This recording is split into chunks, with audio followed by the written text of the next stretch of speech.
አሁን ጾሙን የመጀመሪያው ቀን ይጾም አለ፣ ግማሽ ጾም አካባቢ ይጾም አለ፣ መሃል ላይ ታሞ አቋርጦት በከኒን ያቋረጠ በከኒን በመድኃኒት ያቋረጠ ይኖራል። እንዲሁ ዝም ብሎ ሳይጾም ደግሞ ኑሮ ድንገት አንድ ሰባኪ ሲሰብክ ሰብቶት ሳምንት ሲቀረው ይጾምም ይኖራል። እንዲሁ ሲበላ አከርቦ ደግሞ ዓርብን ብቻ ይጾምም ይኖራል። የስቅለት ዕለት ታዲያ ለነዚህ ሁሉ ምን አይነት ተስፋ እንዳለን አንድ የቤተ ክርስቲያን አባት የተናገረውን ልንገራችሁ። የትንሣኤ ዕለት የሰጠንን ጸጋ ከነገ ሰኞ ጀምሮ እንዳናበላሻት ባለ 50 ጌታ ዝም ብሎ እንዲሁ ልጆቼማ እንዲሁ 40 ቀን ለፍተው ጾመው ደግሞ 50 ቀንማ መብላት አለባቸው ብሎ አይደለም። አይገርማችሁም? 40 ቀን ሙሉ እህል ሳይቀምሱ የሚጾሙም ደግሞ አሉ። በሳምንት የሚያከፍሉም አሉ። 3 ቀን እየቆዩ የሚበሉም አሉ። እንደ አቅሙ ጾሞ ለፍቶ ንስሐ የገባ ሰው ካለ እኩል ደስ ይበለው። አምላክ የማይሞት የማይታመም እግዚአብሔር ነው አለው። አሁን አባቶቻችን ምን ብለው ተረጎሙት? እነ ቅዱስ ቄርሎስ ዳንኤል ያጋለው ያደንጊያ ኢየሱስ ክርስቶስ ነው። ለዘንዶ የሸተተው ስብ ስጋ የተባለው ክርስቶስ የለበሰው ስጋ ነው። ለዘንዶ ሸተተው ማለት ሞት ክርስቶስ ሲቸነከር ሲገረፍ ሲደማ ሲያየው ደካማ መስሎት ነበረ። ሲወራ ሊውጠው መጣ። የክርስቶስን ስጋ ዘከማ ያለምዱ ይውጥ ያለው ይሄንን ነው።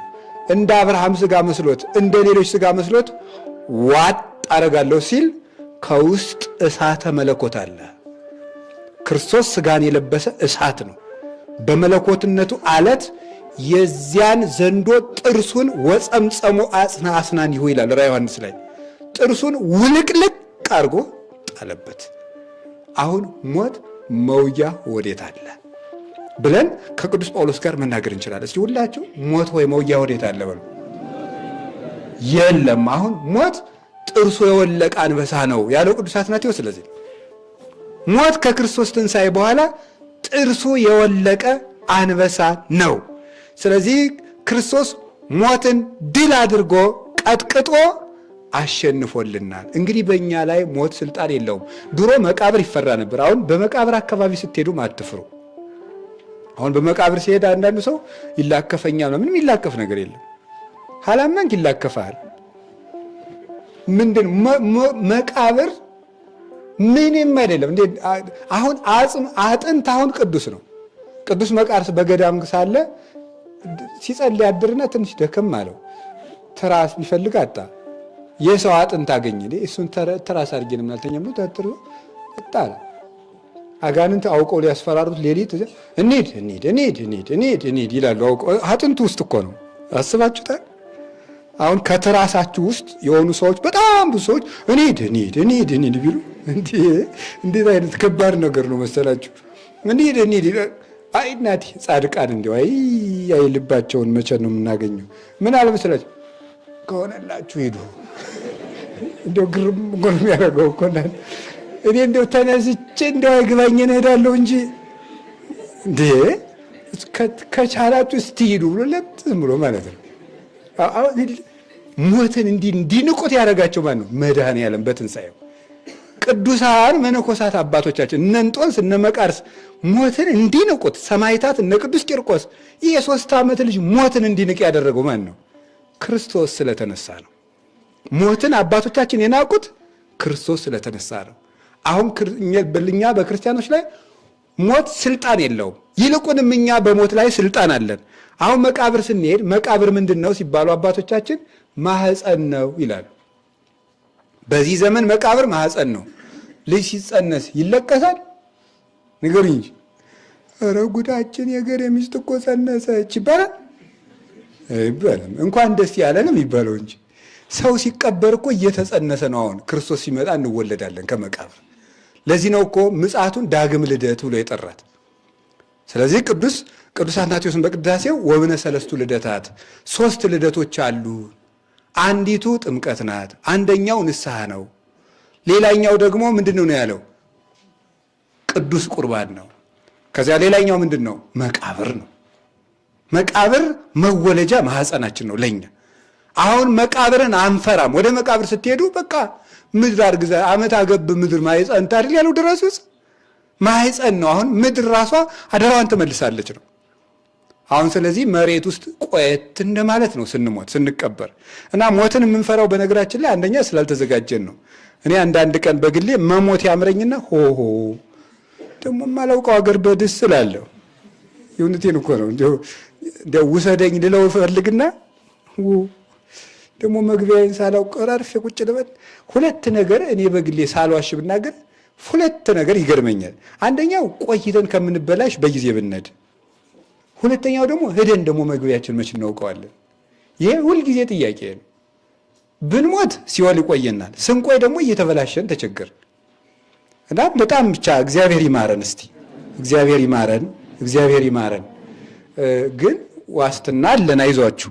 እኔ ልላችሁ የፈለግኩት እንዲህ ያለ ጠላት ነው ክርስቶስ ያስቀረልን። የመጨረሻው ፈርሶ በስብሶ መቅረት፣ ፈርሶ በስብሶ መቅረትን ክርስቶስ ብቻ ነው ሊያደርገው። እግዚአብሔር አምላካችሁ ስለ እናንተ ይዋጋል፣ እናንተም ዝም ትላላችሁ። እግዚአብሔር አምላካችሁ ስለ እናንተ ይዋጋል ማለት እናንተ ዝም ትላላችሁ ማለት ይሄን ሰው ሊያደርገው አይችልም። ሙስና መቃብርን ማጥፋት ፍጡር አይችልም። ይሄ ክርስቶስ ብቻ ያደረገልን ነው። ፈርሰን አንቀርም። ዋይ ሸሸ ተበላሸ እያላችሁ አታልቁ ይችላሉ አባቶቻችን ተረጉም። ሰው ሲመጡ ኧረ እኔ አፍሬ ነው የምቀበር። በእርግጥ ውሸት ነው። አሁን ብንለቀው ብዙ ሰው እኮ አይገባም። ውሸቱን ነው እኮ የሚቀልደው። እንደው መቼም እኔ ልኮነን እኮ ነው እንጂ የሰው ልብ ደግሞ መረመርክ እንዳትሉ እንጂ ማለት እኔ ስለማልገባ ነው። እኔ ስለማልገባ ሰው የሚገባ አይመስለኝም። እንደው ኋላ ላይ ያስፈረድብን እኮ ለቀቁኝ እኮ ማን የለቀቀኝ ብሎ የባስ ተፍጨርጭሮ ወጥቶ ደግሞ ኋላ ላይ ያሰቃየን ነው እንጂ እኔ ወደ መቃብሩ ስገባ ዝም ብሎ የለቀቁኝ እነማን ናቸው አይታችኋል ሊል ነው እንጂ አሁን ሊገባ ነው። አይገባም እኮ ውሸቱን ነው። ግን የሆነው ሆኖ ምናልባት ወደ መቃብር ስትሄዱ ሽታ ሊኖር ይችላል፣ አላሳልፍ ልጅ ይችላል ለ3 ለ4 ቀን። ግን አይዟችሁ ያ ምን መሰላችሁ ታድሶ ወደ ክርስቶስ የሚነሳ ነው። ፈርሶ የሚቀር የለም። አውሬ ቢቆረጠው እንኳን ተለቅማ ትመጣለች፣ በክርስቶስ ደም ከብራለችና። ዛሬ አያችሁ ድሮ እኮ የሞተ ሰው በርን የነካ ሰው 24 ሰዓት ርኩስ ነው በኦሪት። ዛሬ ሰው ሲሞት ምንድን ነው የምናደርገው? ስመን ነው የምንቀብረው። ስመን እንቀብረዋለን። ይሄ ማለት ምን ማለት ነው? በክርስቶስ ደም የታተመ ነው ማለታችን እኮ ነው። ነገም ይነሳል ማለታችን ነው። የምንስመው ለዚህ እኮ ነው። በርን የነካ ርኩስ ነበር። ክርስቶስ እስኪወለድ ልደታችን ርኩስ፣ ክርስቶስ እስኪወለድ ልደታችን መወለዳችን ርኩሰት፣ ክርስቶስ እስኪወለድ በድናችን ርኩስ፣ ክርስቶስ እስኪወለድ ጨርቃችን ሁሉ መርከስ፣ ሁሉ ርኩስ። መድኃኔ ዓለም ከመጣ ወዲህ ግን እንግዲህ ለመተነስተ ማይደርነ ዘበምድር ብነ ህንፃ በውስተ ሰማያት ዘይገብሩ እደ ሰብእ። በምድር ያለው ቤታችን ቢፈርስ እንኳን በሰማይ የሰው እጅ ያልሰራው ቤት አለን። ሁለተኛ ቆሮንቶስ ምዕራፍ 5 ቁጥር 7። በምድር ያለው ቤታችን ቢፈርስ ማለት ይሄ የሚታየው አካላችን ይፈርሳል፣ ነገር ግን ታድሶ ይዘራ በሐሳር ወይ ተነሳ በክብር። በሐሳር ይዘራል ማለት ይሞታል፣ ይፈርሳል፣ ይበሰብሳል፣ ይለወጣል፣ ነገ ከብሮ ይነሳል። ዛሬ እግዚአብሔር ኢየሱስ ክርስቶስ በዕለተ እሑድ የሰውን አካል አከበረ፣ ፈርሰን እንዳንቀር አደረገን። ይሄንን ያደረገልን የትንሣኤያችን በኩር የምንለው ኢየሱስ ክርስቶስ ለዚህ ነው።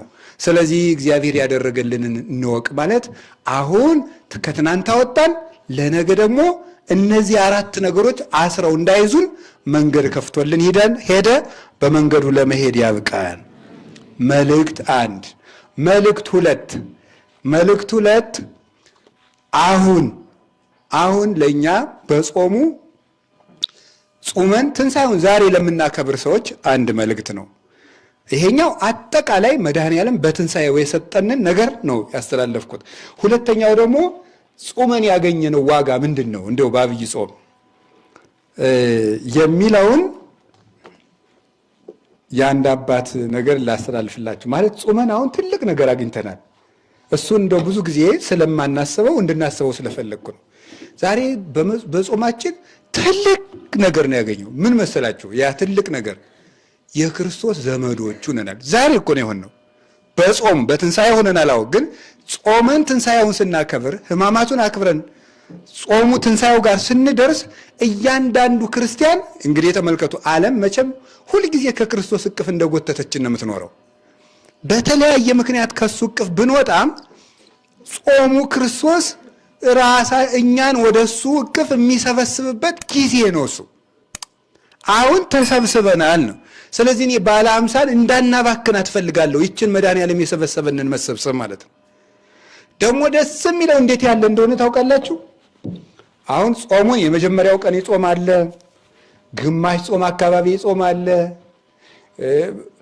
መሀል ላይ ታሞ አቋርጦ በከኒን ያቋረጠ በከኒን በመድኃኒት ያቋረጠ ይኖራል። እንዲሁ ዝም ብሎ ሳይጾም ደግሞ ኑሮ ድንገት አንድ ሰባኪ ሲሰብክ ሰብቶት ሳምንት ሲቀረው ይጾምም ይኖራል። እንዲሁ ሲበላ አከርቦ ደግሞ ዓርብን ብቻ ይጾምም ይኖራል፣ የስቅለት ዕለት። አዲያ ለነዚህ ሁሉ ምን አይነት ተስፋ እንዳለን አንድ የቤተ ክርስቲያን አባት የተናገረውን ልንገራችሁ። ቅዱስ ዮሐንስ አፈወርቅ የቤተ ክርስቲያናችን ሽልማት፣ እሱ የፋሲካ በዓልን አስመልክቶ ባስተላልፈው መልእክቱ ከሌላ ቋንቋ ስለተረጎምኩት የትርጉም ስህተት ቢኖርብኝ እኔው ነኝ ተጠያቂ እና ይቅርታ ብላችሁ እንድትሰሙኝ ነው። እግዚአብሔርን የሚወድ አገልጋይ ዛሬ በዚህ ብሩህ መልካም ቀን ደስ ይበለው። ትጉህና በጎ አገልጋይ ማን ነው? እንግዲያውስ ፈጽሞ ደስ ይበለው፣ ወደ ጌታው ደስታም ይግባ። በጾም የደከሙ አሉን? እንግዲያውስ ዋጋቸውን ይቀበሉ። በነግህ ጀምሮ ያገለገለ የሚገባውን ዋጋ ይቀበላል። ከሦስተኛው ሰዓት በኋላ የመጣ ካለም በፍጹም ደስታ በምስጋና በበዓሉ አንድ ሆኖ ይሳተፍ። ጥቂት ዘግይቶም የመጣው እኮ ነው። ትንሣኤ ይህንን የሚሰጠን ይገርማችኋል። እንደሚገባ የጾማለ እንደሚገባው ነው። አይኑን አንጽቶ ጆሮውን አንጽቶ አፉን አንጽቶ የጾማለ፣ አንዱን ከአንዱ እየቀላቀልን የጾምንም አለን። አለ ምን አለ መሰላችሁ? እስከ ሦስተኛው ሰዓት በኋላ የመጣም ካለ በፍጹም ደስታ በምስጋና በበዓሉ አንዱ ነው ይሳተፍ። ከስድስተኛው ሰዓት በኋላ የመጣም ያለ ዋጋ አይቀርምና አይጠራጠር። እስከ 9ኛው ሰዓት ድረስ የዘገየ ቢኖርም ይምጣ። ዛሬ ክርስቶስ ትንሣኤ ነው ይህን የሰጠን። በ11ኛው ሰዓት የደረሰን በመዘግየቱ አይፍራ። ጌታ ቸር ነውና ፊተኛውንም ኋለኛውንም አንድ አድርጎ ይቀበላል። የመጨረሻውን እንደ መጀመሪያው አድርጎ ይቀበለዋል። አይገርማችሁም? እስኪ በሉ የመጨረሻውን እንደ መጀመሪያው አድርጎ ይቀበለዋል። ይሄ በትንሣኤ ሁላችን ያገኘ ነው። ከዚህ በኋላ ቢያንስ ይችን መድኃኔዓለም እንዳትበላሽብን ይጠብቅልን። ዘንድሮ አሁን ትንሣኤውን በዚህ አምኖ ያከበረ ሰው ጾሙ እንደሚገባ ባይጾሙ እንደ አቅሙ ጾሞ ለፍቶ ንስሐ የገባ ሰው ካለ አሁን መድኃኔዓለም ከደከሙት 40 ቀን ሙሉ እህል ሳይቀምሱ የሚጾሙም ደግሞ አሉ። በሳምንት የሚያከፍሉም አሉ። 3 ቀን እየቆዩ የሚበሉም አሉ። እንደዚህ ያደረገም ቢሆን እኩል ደስ ይበለው። ሁላችንም ወደ ጌታ ደስታ እንግባ። ቅዱስ ዮሐንስ አፈወርቅ ነው የሚለው። ሁላችንም ወደ ጌታ ደስታ እንግባ። መጀመሪያም ሆነ መጨረሻ አንድ ላይ ዋጋችሁን ተቀበሉ። ባለጠጎችና ድሆች አንድ ላይ ደስ ይበላችሁ። ሰነፎችና ትሑቶች አንድ ላይ ደስ ይበላችሁ። ጾሙን የጠበቃችሁና ያልጠበቃችሁ ኑ በክርስቶስ ትንሣኤ ደስ ይበላችሁ። ማዕዱ ባለጸግነትን ተሞልቷልና የክርስቶስ ማዕድ ነው፣ ለሁሉ ይበቃል ባለጸጋ ስለሆነ። የንጉሥ ማዕድ ተዘጋጅቷል፣ ፍሪዳውም የሰባ ነው።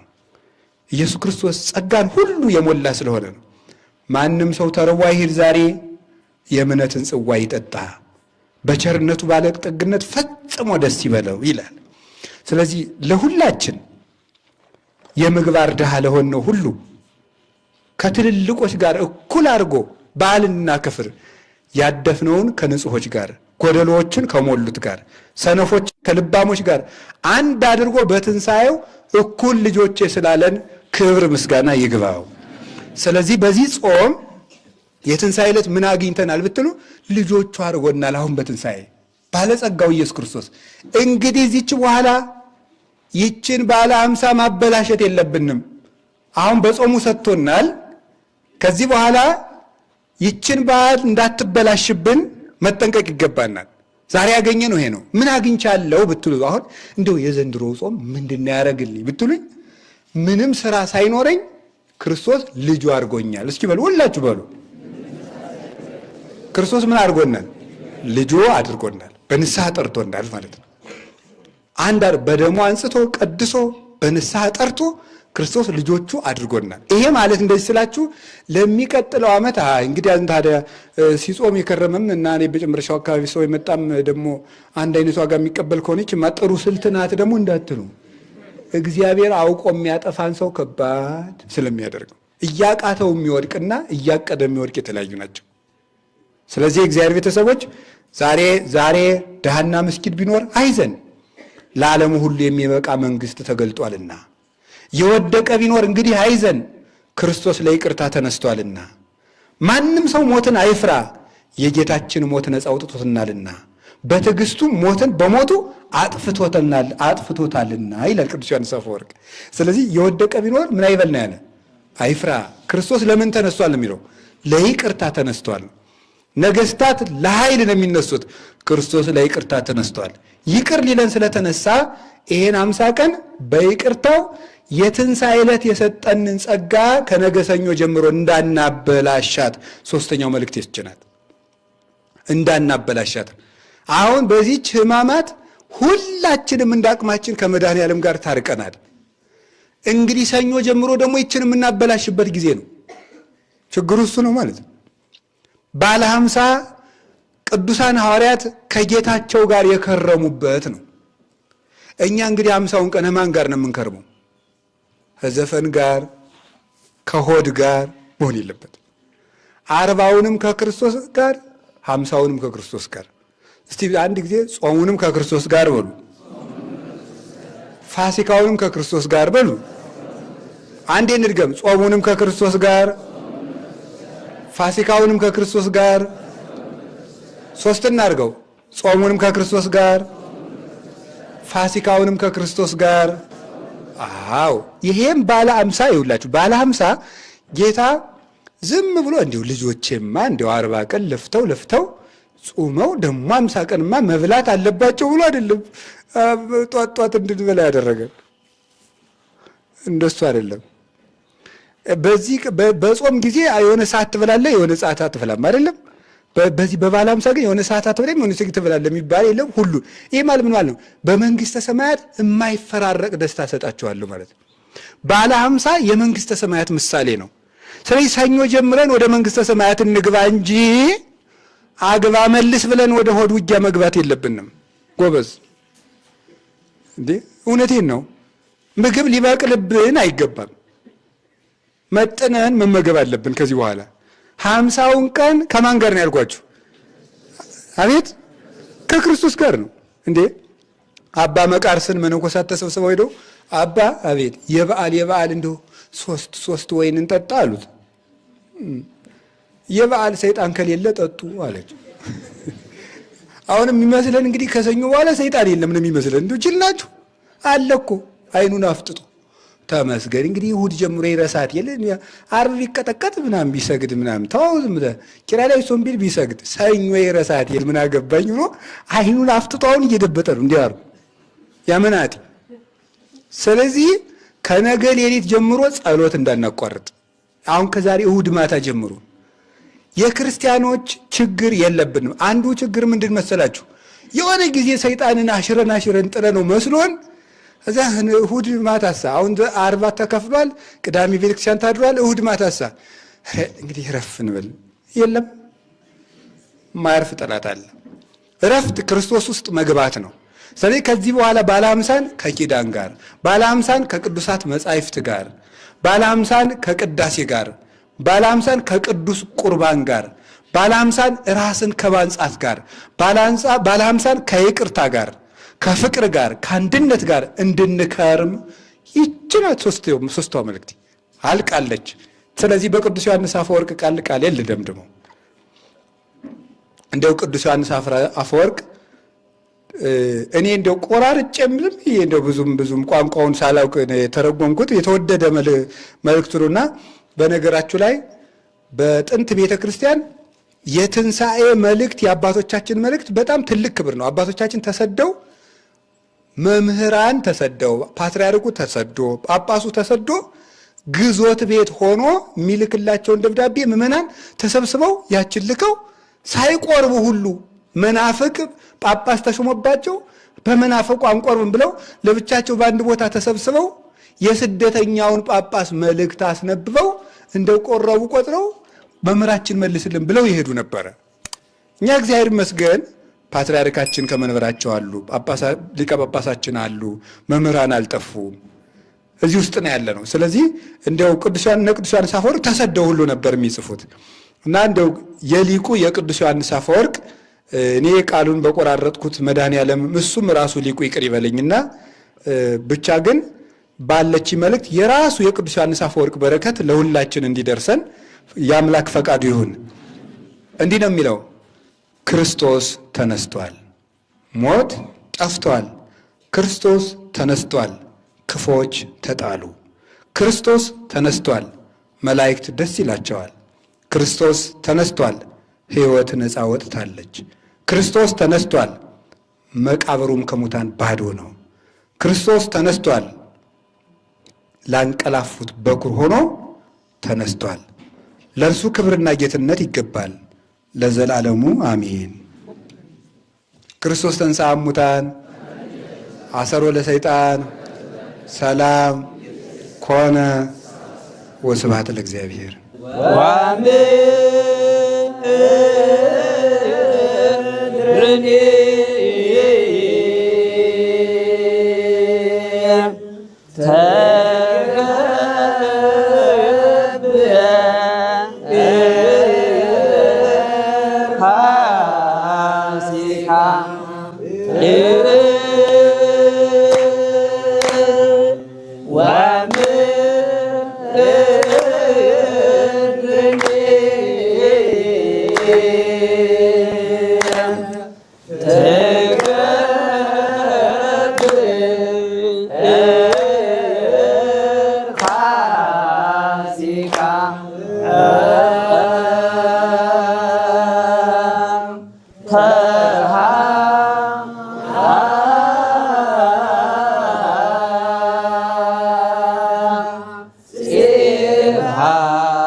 በደመ ክርስቶስ ተሐሲባ በደመ ክርስቶስ ወሐጺባ በደመ ክርስቶስ ተሐጺባ በደመ ክርስቶስ ወምድርኒ ትገብር ፋሲካ ወምድርኒ ትገብር ፋሲካ ተሐጺባ በደመ ክርስቶስ ተሐጺባ በደመ ክርስቶስ ተሐጺባ በደመ ክርስቶስ ተሐጺባ በደመ ክርስቶስ ወምድርኒ ትገብር ፋሲካ ወምድርኒ ትገብር ፋሲካ ተሐጺባ በደመ ክርስቶስ ተሐጺባ በደመ ክርስቶስ ተሐጺባ በደመ ክርስቶስ ተሐጺባ በደመ ክርስቶስ